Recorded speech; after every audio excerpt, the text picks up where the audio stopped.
What's up and welcome back. I'm John Stark from MovieGuy.com, your favorite blind film critic, and today I'm doing a review of Summer of 69. Oh yeah. They should put that, oh yeah, there, with the Kool-Aid Man too coming out, bursting out. It'll be like a studio reference. This movie stars Chloe Fineman and Sam Morales and is directed by Jillian Bell, who's directing movies now. I did not know that. Now I do. It has audio description. It's a Hulu original, and it already is being crushed for being a streaming movie, which is really disappointing. I'm, as much as I like having quick access to films, I'm kind of more like, can we just put them in theaters so that maybe just people stop dumping on them, even if they don't do well? I feel like it just gives them more of a platform, and people don't have this immediate like knee-jerk reaction to go, ugh, it's a streaming movie. Even if you give it like a limited release, streaming movies. Anyway, so Summer of 69 stars Sam Morales as Abby, who plays sort of a, I don't want to say nerdy, she's a gamer chick, who likes this hot guy named Max. And Max has always been with Mercedes ever since they were like little kids, though. This has just been like a long fantasy of hers that one day she would grow up to lose her virginity to Max, and that he would be her first, and then they would get married and her life would be perfect.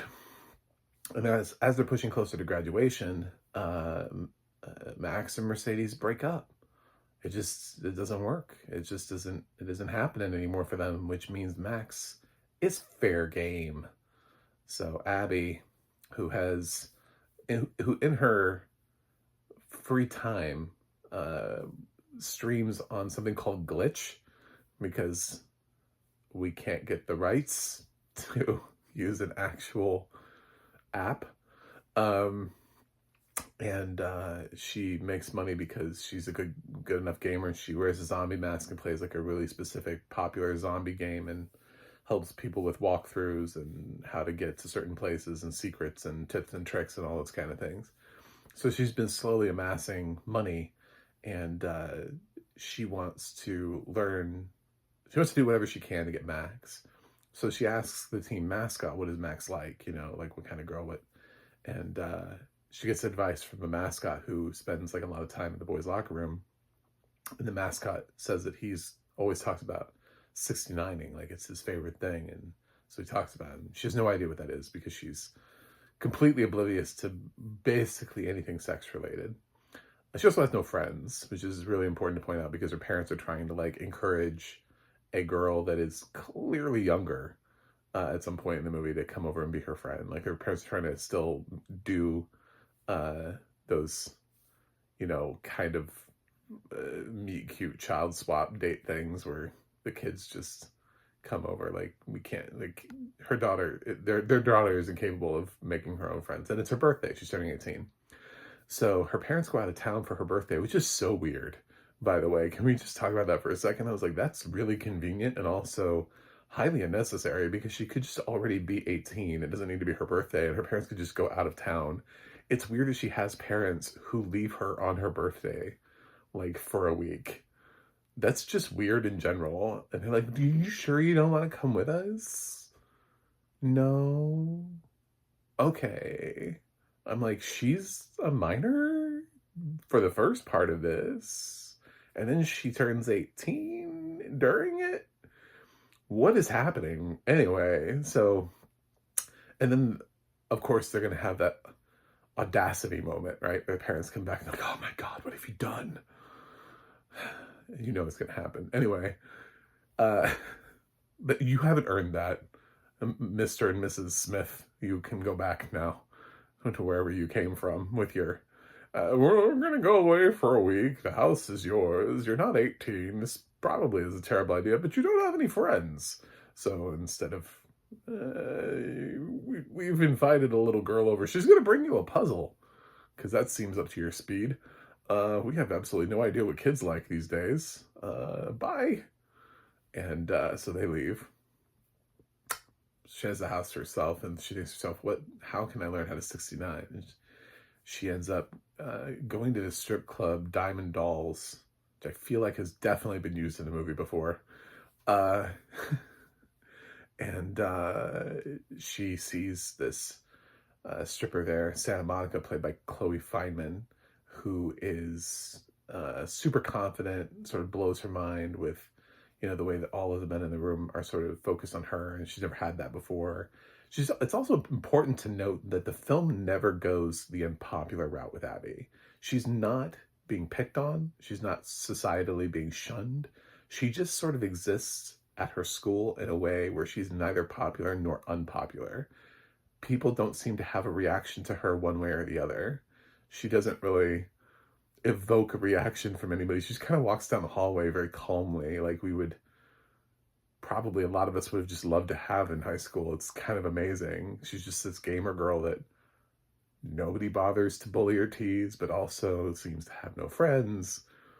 So she's just kind of like oblivious, which is a weird take on high schools, but I'll take it, because so many of these kids are typically bullied or nerdy, or they're at the bottom rung of the social, and then they want to try to get to somebody who's at the top rung of the social stature of their school. And here you just have somebody who just is not even on the ladder. They're somewhere else. So they could feasibly jump up to the top of the ladder if they wanted to. Who knows? We don't know. So she enlists Santa Monica because Santa Monica works at this club that it's going under. It's run by Paula Pell, who goes by Betty Spaghetti in the most obvious League of Their Own reference I can think of. And it's weird because she wasn't in that movie. I'm like, why are we doing a nod to League of Their... Anyway, so yeah, there are some other strippers that play by like Nicole Byer and Natalie Morales are in this movie too. And they definitely underutilized Nicole Byer, by the way. They have some chatting about how the place is falling down, and Paul is like, yep, we're losing money and I'm bad with money. She's really bad with money. They make multiple jokes about it. There's a guy, Charlie Day's Rick Richards, who wants to buy the club, but he's super creepy, icky, very icky, and apparently runs like another establishment, just wants to own all the strip clubs in the area. And basically, Paula borrowed money from him, and she has like a week to pay it back, or she has to sign over the club to him. It's only like $20,000 though, so it's not really like an insurmountable amount of money. It's just that these strippers usually only make like $100. They make like a really low amount of money. This is a really low-end strip club, not a high-end strip. They're not Magic Mike. So they even go and do like party, these really depressing like house calls. God, the one that Chloe does as Santy. She abbreviates it as Santy in this, when they start calling her by something, so they don't have to keep calling her Santa Monica the whole movie. She goes to one house and it's just so depressing. I'm like, man, this is your life. Wow. And I'm not shaming strippers, but man, that was like, I don't know, she went to like a drug den or something and danced for two stoners. It's like the worst. It was so depressing. It's not even like a fancy private party for some rich dude in a house that somebody had vacuumed the floor in the last 500 years. So the movie's about them slowly becoming friends, even though there's like a slight generation gap. There's like 10 years between Abby and Santy. We know this because Santy has a 10-year high school reunion coming up at the same time Abby is about to graduate. So 10 years. There's a 10-year age gap between these two. So Santy doesn't want to go because she doesn't think that there's anything worth going for. Abby starts encouraging her. Santy sees Abby as being this sort of, a project, but a project that has money, and takes her on. There's a lot of things that the movie doesn't fall tropes into that it could have. And there are a lot of things that it gets it gets tripped up on. So obviously this whole movie is about, will Abby get Max? And of course, along the way, she's going to learn that friendship, the thing that her parents have been pushing her for, they're like, why don't you make a friend? Well, she ends up doing that with Santi. But is it real? And that's the test. If I'm not paying you, are we still friends? I don't know that we ever learned that based on the trajectory of the film, but it's assumed and it's suggested that that would be true. But, they have this cool bond, and Santi doesn't really have anybody that she can ever just chill with who's also not a stripper. So, I liked the movie. I didn't love it. Last year we had Prom Dates, which I gave high marks because it actually made me laugh. It did what a comedy was supposed to do. And I know that people say they don't make them like they used to anymore. I think Prom Dates is pretty raunchy. It just has 2 female leads. So that's what we're doing now, is that we can't make teen movies anymore where males are doing the things that they were doing. We just gender flip everything, which is also in some ways kind of inherently problematic. It's like saying, no, we could make all those movies. We just now need to make them with girls. But why? Like, if the plot isn't inherently offensive, you know what I'm saying, then why would it be? What was it about it? Is it just offensive because it pulls into a stereotype of the male gaze of a woman? Or is it offensive because of the actual story of the movie? Because, this is basically a girl using, like a neuter girl using money to hire a woman to make her more sexually experienced so that she can nail the boy that she wants. Like, we've literally seen this movie before dozens of times. Jennifer Lawrence just made a version of this movie, still with a boy, but she was the lead of the movie, just a couple of years ago. This film heavily references Risky Business. So, multiple times with that sliding out on the floor with the dress shirt on. And it wouldn't be the only time where we've seen somebody who saved up money and tried to hire to get away to be with the girl of their dreams coming out of a movie with a male lead. Like, this has been done before. So, and she clearly wants to have sex. Like, that is the thing, too, is that she doesn't just want him to be her boyfriend in some sort of, like, cool, let's hold hands way. Like, she specifically says, I want to lose my virginity to this boy. So it's the same movie. All you did was put a female lead in it. So we're making the same movies. We are literally gender flipping them. I liked this movie. I kind of wish they'd done something different with the end, because the end doesn't make a whole lot of sense. Their final push to get to the 20,000.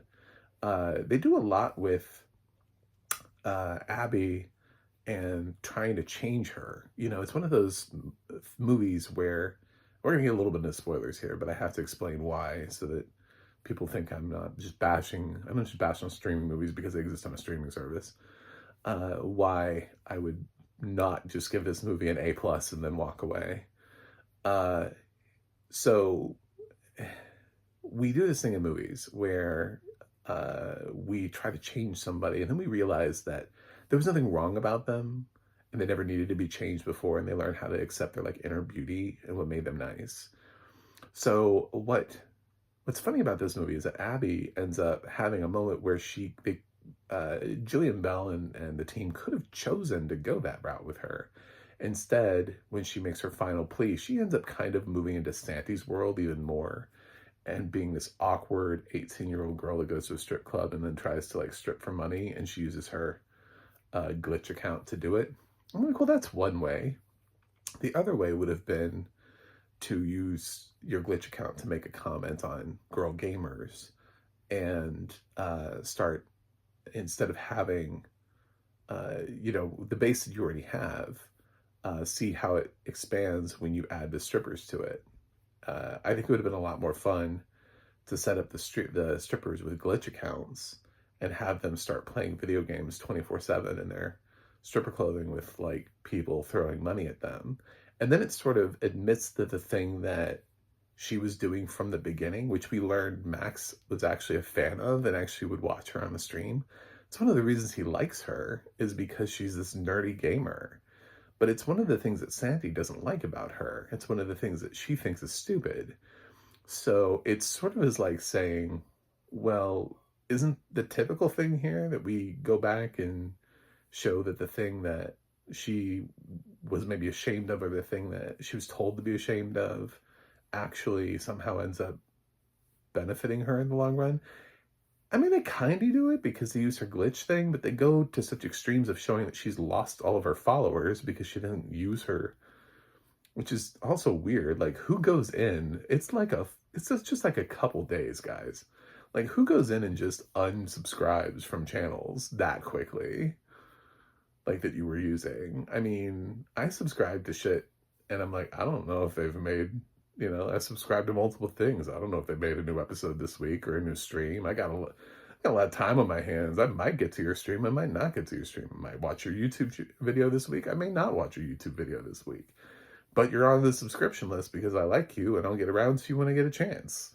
It's a passive thing. It's not like if Netflix was just like down and you're like, well, I'm paying for a streaming service that's not giving me any content at all. It's when you subscribe to something on, which I'm assuming is like Twitch, you're not like actively paying for it while she's not streaming for that short period of time. Anyway, it's just like literally a couple days and people just freak out. So she loses all of her subscribers. But somehow then also uses her subscribers to try to raise money, which doesn't make any sense. I'm so baffled by it. Like we see her numbers drop, but then also like that's part of the plan at the end. It would have just been better to just not do that and then show that this thing that Santi thinks is dumb is the thing that ends up saving them. It was the thing that she was going to use to make money anyway, but she's not making money fast enough. So it would have been like, well, what will make money faster? Oh, what if I was gaming with Santi? Or what if her friends were? What if we set up with them with glitch accounts and then they played, I don't know, Candy Crush or something? I feel like people would pay to watch that. So, and it would have given somebody like Nicole Byer, who is funny, more than like 3 lines in the movie. So yeah, I would have done something completely different with the ending, just because I don't think the ending quite matches the tropes that this movie's already following. It seems to like understand what all the tropes are of teen movies, but it's not like 100% sure how to land all of them. Like, it doesn't quite know how to do all of them. Instead, they went the route of the girl that most people don't even really recognize at the school we haven't established knows anybody other than the mascot and I guess Max when they were little kids, is somehow able to get her entire senior class to come over to her house and then move them from the senior class to the strip club. Everybody, and only the people who are over 18, by the way. She leaves everybody who's not 18 at her house. So it's a weird ending. It's a weird ending that I'm surprised, like, this was the strongest ending that they went with. They were like, I feel like we're ending the movie on a high note. Like, I feel like you're ending a movie on an okay note. This is sort of like plan C, you know? It's okay. I think mostly what works here is that the relationship between Santi and Abby is what caught my attention. They play well together. Obviously, Chloe Fineman. It's nice to see when you see a Saturday Night Live cast member start to break out and do things on their own. Great, I'm here for it. But also Sam Morales, who previously, I mean, the only other things I've seen her in are that 90s show and Descendants Rise of Red. So this is clearly the best thing she's ever done. And yeah, by far. So do the audio description, it's okay, it's fine. It kind of felt very passive, almost quiet at times for a movie that was a little bit louder. I feel like it needed to be maybe a little bit more present, a little bit more intrusive at times. They picked sort of a very passive sounding voice, a very sort of like nice, calm, quiet. The film isn't always nice, calm, and quiet, but it does a nice job of narrating. It's just sometimes it feels not quite, it doesn't quite match what's happening in the film. It's just like a nice, calm, quiet sounding narrator. I enjoyed it. It's fine. Um, and the actual descriptions and stuff, probably the more impressive stuff is when Abby sort of slips into these weird fever dream things that have no basis in reality, and you have to describe those, because generally dream sequences and you have to explain things that aren't just basic. Otherwise, this film is just a movie that's set in the present day with kids wearing clothes that, whatever, just are off the rack. Um, so the most interesting thing would be to describe the strippers' outfits, which, I mean, they're not at the strip club the whole time. There's a mascot. They kind of described him a little bit, mostly having to do with the nose on his face. There isn't, for all the talk that it has about her learning how to 69, and the movie being sort of verbally,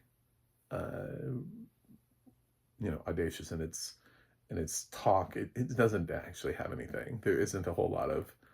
She dreams about, you know, they go to a sex store in the movie, and then she dreams about like fever dreams about accidentally covering the wall in her own semen. Come, whatever.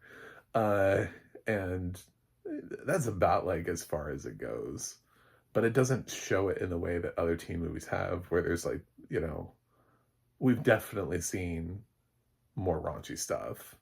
It just kind of like suggests that the walls are covered in it, and her parents are, disturbed. I should your kids watch this? I mean, not little kids, but teenagers are already watching stuff like this anyway. So what's the point? And honestly, teens have to watch stuff like this, because this is how. That's the weird thing about rating something like this R, is it's like, so for 17, but we all know that it's whether or not the generation connects with it. That's how movies, it's not whether or not I connect with it. It's not my generation. Abby is not my generation. So even though Abby and Max feel like they could be from any generation, there's nothing really that odd or specific about them that is so uniquely 2025. Movie was clearly written by adults.